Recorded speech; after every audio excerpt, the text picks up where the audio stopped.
jërë ngeen jëf coup d'état ci kaw coup d'état ba am ci réew Mali l'observateur nee na ñu njiitu réewum Sénégal di Macky Sall dolliwaat na ca beneen coup d'état waaye coup d'état la buy jural jàmm askanu réew Mali ubbil yéenekaay bi démb bi njiiti réew yi CEDEAO yi wooteem waxtaan ngir doo ca waxtaane la xew ca Mali président Macky Sall ba mu jëlee kàddu gi di wax dafa ñaan waa CEDEAO ñu xoolaat bu baax a baax embargo gi ñu bëgg a def réew Mali ndax bu ñu ko defee askan wa rek ñoo cay loru ñoo cay sonn moo waral mu ñaan waa CEDEAO bu ñuy embargo it ñu bañ caa boole li askan way soxla ngir dund lu ci mel ne denrée première nécessité garab yi nit ñi di soxla bu ñu woppee ngir mën caa faju ak it lu ci mel ne produits pétroliers yi l'observateur nañu loolee président Macky Sall doon sàkku dëgg la su amee dana baax lool ci askanu Mali waaye nu mu baaxee ci ñoom rek dina ko baaxee ci poorum Dakaaru ndax yi jóge bitim réew di dugg Mali yu ca bari maanaam lu jógee 65% yi ca poorum Dakaaru lay jaare ndaje mi chef d'état yu CEDEAO yi doon amal démb ngir waxtaane ca la xew ca réew Mali Le Quotidien xëy na di ñu wax ni mu demee dem ca ba xamal ñu ne Mouhamadou Issoufou président bu Niger Alpha Condé président bu Guinée ak Alassane Dramane Ouattara président bu Côte d'Ivoire li ñu proposé woon moo dina CEDEAO yebal ay soldats ca Mali ngir ñu dem lijjanti ji situation ba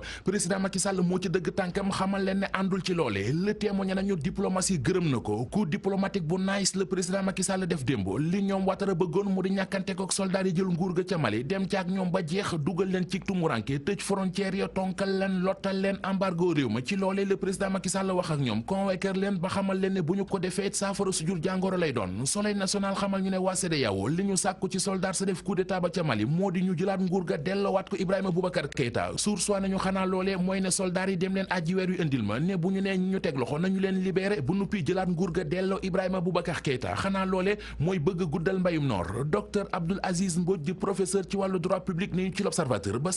CEDEAO ba léegi musuñoo tëbal ab président de la république cim réew jëlee ko fa CEDEAO fexe ba tegaat ko fa docteur Mbodj dolli ñu ci ne guddi yi ñu toll réew Mali war naa xintewoo leneen war naa yittewoo leneen lu dul naan mi ngi organiser ay élections yi démocratique Sud Quotidien nañu communauté économique des états d'Afrique de l'Ouest di CEDEAO mu ngay gëdde yëkkati na fukki sanction ak ñaar di ay daan yu mu bëgg a gàll ci ndoddal soldat yi fuqati nguur ga ca Mali réew Mali ak seen tooke ji ñu dénkaane ca poorum Dakar di nitrate d'ammonium bi libération nee nañu kilifa yu poorum Dakar bi bu ñu ne marchandise ma dafa transité te du fa yàgg ñoo ngi wax lu leen neex nitrate d'ammonium ba def na ca poorum Dakar ñaar fukki fan ak juróom lu jege juróom-ñeenti junni ka coronavirus yi ñuy dégg ci Dakar bi feebar bi duggee ci réew mi ak léegi loolee moo yéem la Sénégal ba tax mu xëyee ko jàpp na ne diwaanu Dakar ak ni mu ne lëjj ci wopp si ba ci bopp ak baat doon na lu doy waar mbir meneen mu doy waar mi ngi ci xët mu njëkk Source A kërug transport gii di Dakar Dem Dikk la ñu xamal ne ay boro ko sonal ñoo ko sëkkatal ñoo ko xoj ba di ko bëgg a rey Dakar Dem Dikk amel na IPRES Dakar Dem Dikk amel na caisse sécurité sociale Dakar Dem Dikk amel na IPM directeur général bu Dakar Dem Dikk di maître Moussa Diop di leeral ci yéenekaay bi ne bor yi Dakar Dem Dikk amel IPRES yàgg na fa mat na ñaar fukki at ak benn moom ba muy ñëw fa la ko fekk ba jotoon caa dugal juróomi milliards ginnaaw milliards yi magistrat yi La Tribune nee nañu yaamaneek maane la jaa ngi ne xus ci biir magistrat yi réew mi ku ci nekk ci ñoom yorok fitalam di fital sa morom juge Ousmane Kane mi démissionné ci bureau union des magistrats du Sénégal juge Yaya Amadou Dia waxal na ko lu ne weng dem sax ba di ko tuumal ak guerre Le Témoin nañu guerre bu rëy moo nar a am ci seen biir ñoom magistrat yi ndax magistrat Ousmane Kane nee na dafay defu conférence de presse tey ji ci suba gi ci Kaolack ngir leeral la xew fa coow la soqeekoo di affectation Ngor Diop ca tribunal bu Kees président union des magistrats du Sénégal di Souleymane Teliko mi ngi wax ci Les Échos ne membre yi ci biir union des magistrats du Sénégal bu ku nekk ci ñoom defoon sa wareef kon affectation Ngor Diop du jàll ñu jàll ci xët mu njëkk l'Observateur xooli fa lees xamul nees koy jàllale ca njaareem la ñu yéenekaay bi ne benn waay bu ñu naan Adama Mbaye moo fa jël aw yet dóor ko jabar ji ci awra ba fukki fan yi kaso fekk ko ci